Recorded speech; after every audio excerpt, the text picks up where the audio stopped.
Hey, we're going to do that next week in the sanctuary. I suggested we do that song in the sanctuary. What a weird song, right? I mean, it's a great song. What a strange song to do in the context of a worship service. But, and of course, as we love to talk about in 1111, the way in which we've always structured these services is sort of in the very nature of what we're talking about this morning. One of our great movements in the 5.5 movements of 1111, one of the great movements is the questions we ask. All of our answers questioned, all of the things we think we question, we look for another way of seeing them. And so we throw up a song like this because it throws out a great question to be thinking about. Sort of the messiness. Is even the messiness of our relationship with the divine, doesn't that even get messy at times? So first of all, again, I want to welcome you all. I also want to give out just a shout out and thanks to Ian and Ed and Parker, and then also to Austin for we can give them a hand here, clap there. Because just there, we appreciate them, and Stan for greeting. Thank you, Stan, for greeting folks. And there's just so many people that go into making all these things happen, and we just appreciate all of those folks as well. So it is Mother's Day. I want to think a little bit about that in just a minute, but we're talking about these 5.5 movements, and today I'm talking about the question. And what happened to me some years back sort of exemplifies this, illustrates this idea of how do we ask the better question. I was just finishing up a storytelling sort of performance. I did that, for 20 years or so, in between being a pastor at churches and then coming back to 1111 7 years ago. And so, by the way, you realize it's almost been exactly 7 years to this day. Yes, almost to this day, 7 years. Isn't that amazing? Yeah, I've kind of got an itch right now. So, that was a joke. It's kind of not really funny, was it? Okay. Anyway, so I was doing this performance, and it was at a pediatric oncology camp out in Prescott, Arizona. Brad's been out there with me, too. It's a great camp, Camp Rainbow. And as I was finishing up just a concert for the whole camp, this girl came up to me, 14-year-old, came up afterwards, and she just looked right at me, and she said, "So, Tom, how many ways can we see God?" Now, I didn't talk about God. I wasn't talking about spirituality. I was telling trickster tales. I was telling animal tales. I told a couple of ghost stories. I told some empowering women's stories. I did a couple of fun songs for the camp to sing together. This was like one of those moments where somebody kicks the chair out from under you, or you're driving along on the road and somebody steps out into the lane and you slam on the brakes. I mean, this was like a wake-up call kind of thing. It just took me by surprise. And we get a lot of those from time to time, which just as a side note, as we heard a phone going off, I don't remember, it was over here somewhere, but which is fine. I'm not inviting you all to let your ringers go off at any time, but it's always interesting, isn't it? What's the first thing that happens when we experience something out of the blue or something that's interrupting something, right? We react. We experience it as sort of a reaction. What's that coming from? Oh, somebody needs to turn that off. But I want to suggest that what asking a better question is all about is trying to catch ourselves as we react and then to respond in a different way, to see those moments as invitations, as wake-up calls, if you will, as a way to sort of go, oh, yes, thank you, and just be appreciative of that moment and then step into that with a different perspective. That's really what asking a question is all about. Of course, that's not what I did, because it took me completely out of the blue by surprise, and I just wanted to avoid immediately, because she was a girl with leukemia, I wanted to avoid immediately answering it the same way I imagined everyone else might answer this in all the different ways that you would experience God, and it was like one of those Zen koan moments. You remember the Zen koan I've often shared in here before, when a young monk goes up to Master Joshu, and he says, "Master, does the dog have Buddha nature?" Right? And so Master Joshu looks back and he says, "Moo." Now, it's not a cattle sound. Moo is actually a Japanese word or a Chinese word. But the word moo actually means nothing. It just means emptiness. So does the dog have Buddha nature? Nothing is essentially the answer that came back. And it's not it's not simply to say that if I said yes or no, both answers would be wrong, because it's also a contradiction. Neither's right, neither's wrong. What are you supposed to do with contradictions? The point of the Zen koan, like the point of the wake-up calls that we receive in all of the interesting, unexpected moments, is not that life is contradiction and not that life is a challenge and we wish it would be back to the way things were, or that we'd have certainty and we could predict. In fact, what it is to say there's not particularly an answer for so many moments that we face, but they are invitations to enter into them with a different way of thinking, with a question, perhaps. So I tried to answer the young woman with dozens of possibilities where she might meet God, right? The nurses, you're thinking with me. The nurses, the doctors, the counselors, the other campmates, the nature that you're out here in the midst of. In other words, the same way that most everyone else would answer that kind of question in that kind of situation with that kind of person. And it occurred to me after all of that, weeks later when I was home, that perhaps the best answer would have been a better question. There's an old joke in the Jewish tradition that goes like this. A minister approached a rabbi. You've probably heard this, a lot of you have. Minister approaches a rabbi, and he says, "Rabbi, tell me this. Why is it every time that someone asks you a question, you answer with another question?" And the rabbi looked at him and said, "Why do you ask?" Again, where's the drum when you need it, right? So we're looking at this next movement and what it means to be a part of 1111. And as I told you before, the reason why we're doing this is because here we are coming sort of slowly peeking our heads out of the darkness into the light, kind of thinking about what life is going to be back post-pandemic. And so as we're coming out of this, we also have this chance to sort of think about who we are as a community, who we are as individuals, why we are here, what we're all about. And so it occurred to me we have sort of some central themes that are part of who we are. There's always been a part of who we are as 1111. One of those was last week. Come, whoever you are. It's part of our welcome. Wanderer, worshiper, lover, everybody's included. Everyone is included. There's openness here. And it even means we have to be open and included and connected with those with whom we disagree. That's welcome here too. In fact, we welcome that open-armed. So there's that movement within this community. The next movement, though, I want to suggest is this idea of asking better questions. Don't look for the answers so much. Now, we're following in line with Jesus, who was a rabbi. I didn't know this. I looked it up, though. Apparently, Jesus in the gospel stories asked 306 questions. He was asked 182 questions. He answered 3.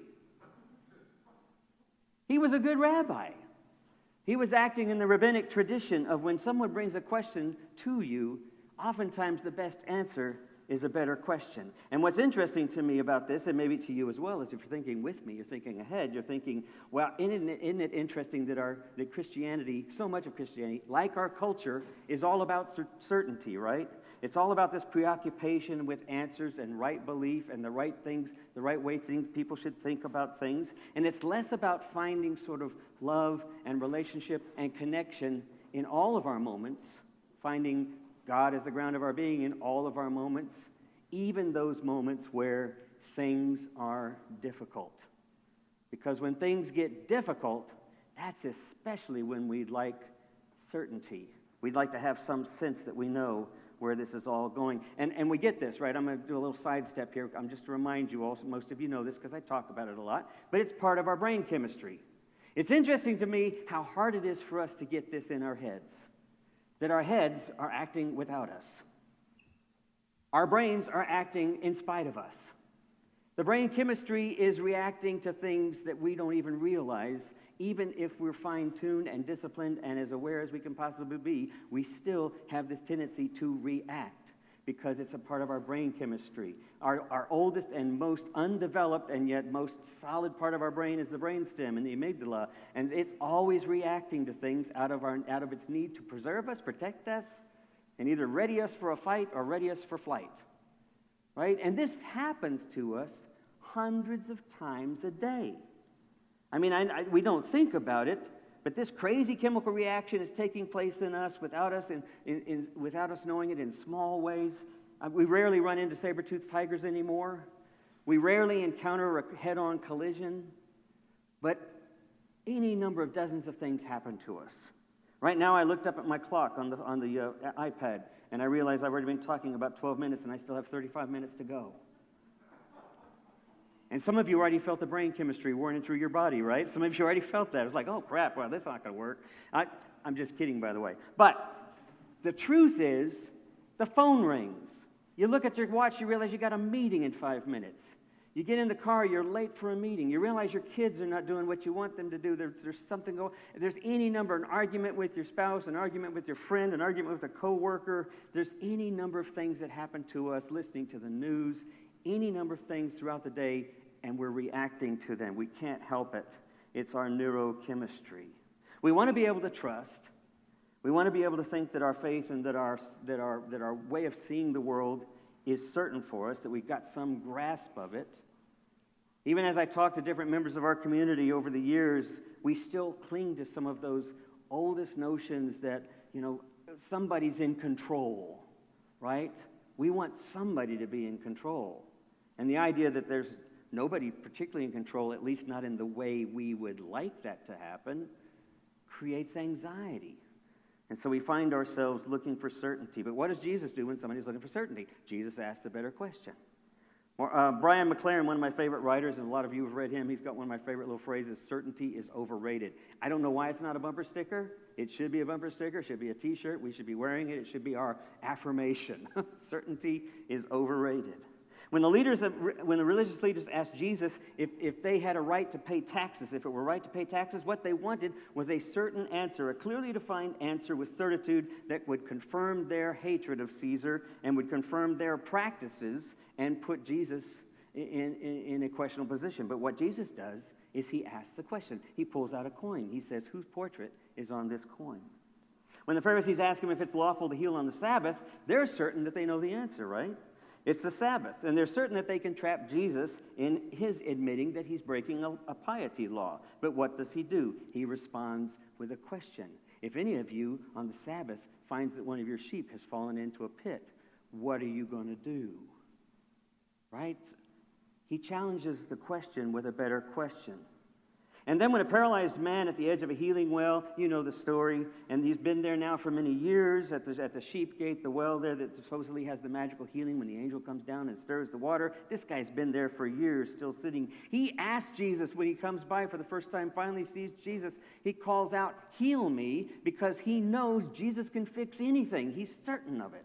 And what does Jesus say? One of the most enigmatic questions, I think. He says, do you really want to be made whole? What a great question. One of my favorite passages, I'm going to read to you really quickly, comes out of the Gospel of Matthew. You can find variations of this in two of the other synoptic Gospels, but this is one of my favorite. I like the wording. You'll remember it. Comes out of chapter 6. He's just in the 2/3 of the way into the Sermon on the Plain, the Sermon on the Mount, depending on which Gospel. It's a plain, it's a mount. Has anyone, by fussing in front of the mirror, ever gotten taller, as much as an inch even? All this time and money wasted on fashion, do you think it makes that much difference? Some of us would say, yeah.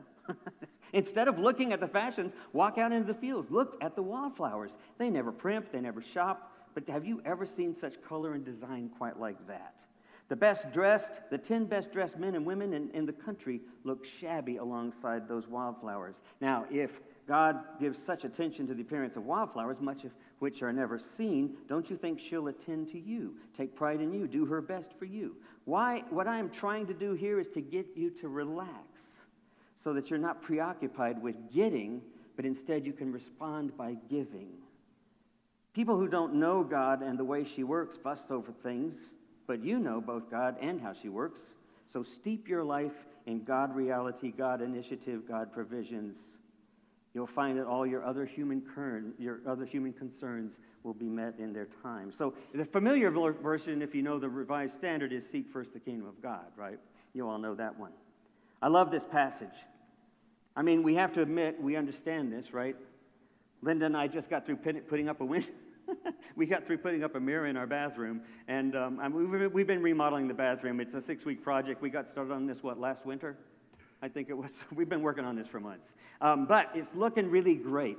And, of course, the wonderful thing about having a project that lasts forever is it doesn't matter what it looks like. It's always going to look better than it's been looking. But we put up a mirror, and it's this beautiful mirror. Okay, I'm going to be humble here, a little vulnerable here. We put the mirror up. The mirror straddles the two sinks, right? So the mirror's edge is right in the middle of the sink. So when you're washing or you're looking up, you only see half of your face. I think it's amazing. It completely reorients you, right? So you got to get up and you got to kind of move over. Same's true on the other one. You know, you can kind of look over and you can see your whole self. But it's right, it's a beautiful mirror, Linda. It's lovely. It really is. Okay, I'm going to get in trouble and it's Mother's Day. How could I do that? Anyway, so let's face it. I mean, we worry about how we look. We worry about what we're going to earn. We worry about if we're spending too much. We worry if we have enough for retirement. We worry about our kids and what. We worry a lot about so many things. Are we successful enough? Are we going to find the right partner? Are we ever going to find the right kind of love or love better? Our health. Did we accomplish all the things we want to? There's so much uncertainty that we plague ourselves with. And here's the curious thing about that. When we wake up in the morning or when we start thinking about these things, our words make our worlds.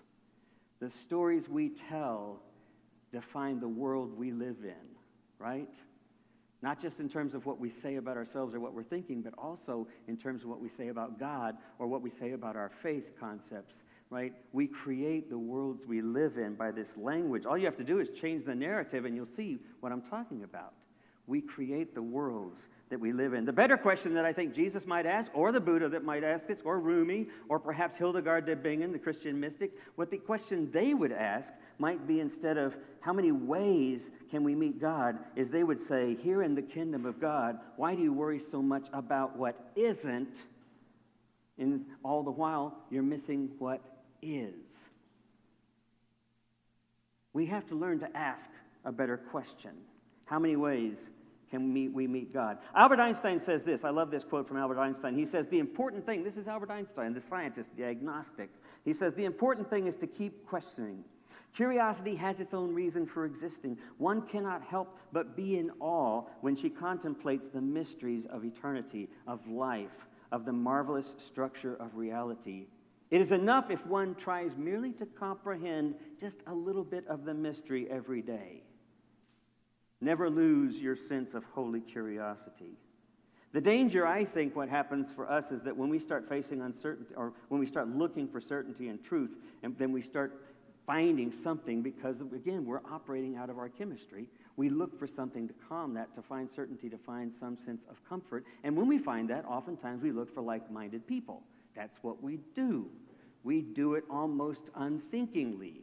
But here's where it gets bad, right? Here's where the problem happens. Then once we found our tribe, we have to defend our tribe, because our tribe is our story. And so we have to defend that. And what happens there is that we find ourselves doing all sorts of nutty, crazy things in the extreme, including storming the White House, right? I mean, we do crazy things, even. And I'm talking to mostly progressive liberal people, but we do it too from the other side. We get so identified with our realities that we think it's reality, and that's a problem. This is where so many of us get stuck in our journey. I love this. I don't know if you've ever read this. The guy who wrote Lincoln in the Bardo, a great novel, George Sanders. I think it's Saunders, but George Saunders wrote this. He said, listen, this is amazing. Of all the stories we tell, the story we often mistake for nonfiction is the one we tell about ourselves. Of all the stories we tell, the stories we so often mistake as nonfiction are the stories we tell ourselves. Christian Wyman, who wrote a great book, if you haven't read it, it's called My Bright Abyss. He was a fundamentalist, and he's a poet now, a very well-known poet, but he was a fundamentalist. He moved out of his fundamentalism, and he began to pursue this whole deconstructive process of his faith, asking better questions. He said this in his book. He said, what you have to realize is and what you have to come to praise is the fact that there is no right way. Think of the guy saying, what's the Buddha nature? Does the dog have a Buddha nature? He says, what you have to praise is the fact that there is no right way that's going to become apparent to you once and for all. The most blinding illumination that strikes and perhaps radically changes your life will be so attenuated and so obscured by doubts and dailiness that one day you'll come to suspect the truth of that moment at all. You may one day come to suspect that truth. So he's talking about that first time when you turned your heart over to Jesus, or you became a Christian, or you were in a fundamentalist denomination, or you just devoted yourself to sort of the reality of the Methodist Church or mainline Protestantism. At some point, he said, you'll be confronted with the possibility that maybe you don't understand this, or it's something else. And he says, the calling that seems so clear will be lost in echoes of questioning and indecision. The church that seemed to save you will fester with egos and complacencies and banalities. And the deepest love of your life will work itself like a thorn into your heart until all you can think of is plucking it out. I don't know where you are, where you've been on your faith journey. I know some of you know exactly what I'm talking about. When you got to that place where suddenly everything you had held so deeply became painful, became wounding, became destructive, and all you could do was pluck it out. But then what are you left with? And this is what he says. I love this. He says, wisdom is accepting the truth of this. Courage is persisting with life in spite of it, and faith is finding yourself in the very heart of who you are, moved to praise it. That's the challenge, I think, of living in the questions. The challenge is to recognize that the certainty that we often wanted, because it's our neurochemistry, but the certainty is actually, it can actually be a destructive thing. It can actually be a hindering thing, a harmful thing. And when we find ourselves in that place of journeying beyond that, we're a little bit unmoored. And what he suggests and what I suggest is that's the place to ask more questions. I said last week to ask a question of some belief that you'd had, or perhaps something you're thinking of now, but don't go for an answer. The one thing that we understand is our wanting to go to certainty, which is binaries. We always want to go to an answer. It's got to be right or wrong. But instead of that, ask another question. What if I'd sat there and I'd asked that young woman that came up to me and I'd asked her, who are you? Tell me a little bit about yourself. If I learned more about her, she would tell me where she's already found God, right? She'd tell me where she's already meeting God because I stopped to ask questions. Or maybe the two of us begin to discover new places where we'd never thought possible. I want to close with just this idea. And in fact, I'm going to invite the band to come on up here as we wrap this up. I kept wrestling with how do I present this idea of asking questions. I mean, you know in conversations, the difference between a closed question and an open-ended question. We understand that. What we may not understand is the ability that we have to move beyond our fixed ideas by simply asking more questions, by simply inviting other perspectives, looking at it different ways. And so this morning, as we close, and band's coming up, as we close, I want to do one thing. Instead of giving you instead of asserting a creedal sort of understanding together as a community, which is what we probably did in more traditional settings of the church, instead, I'd like to pose some ideas in the form of questions. Maybe answering this young woman and maybe your own questions with more.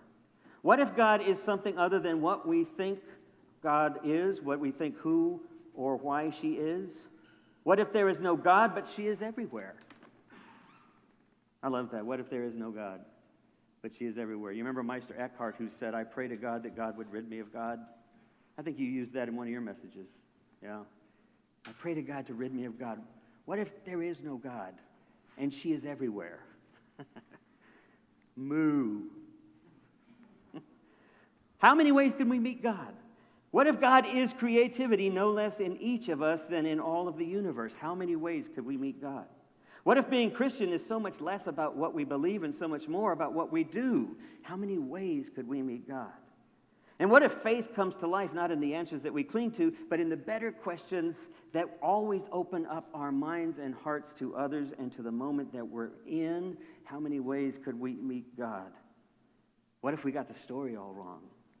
What if life isn't about us individually, or isn't about us separated from one another, or us separated from the ground of our being, in fact? What if, in fact, it's a story about the inexorable, intricate interconnectedness of all of us and everything being a part of this ground of our reality that we are such a small part of? We're no longer the center of the universe. We're a piece of the universe. How many ways could we meet God? And what if we knew our purpose? What if, in fact, we had a place, regardless of who we are or how we are or what we are, that we have a place to explore these questions, these realities, these understandings and misunderstandings? And what if that place is here? How many ways could we meet God?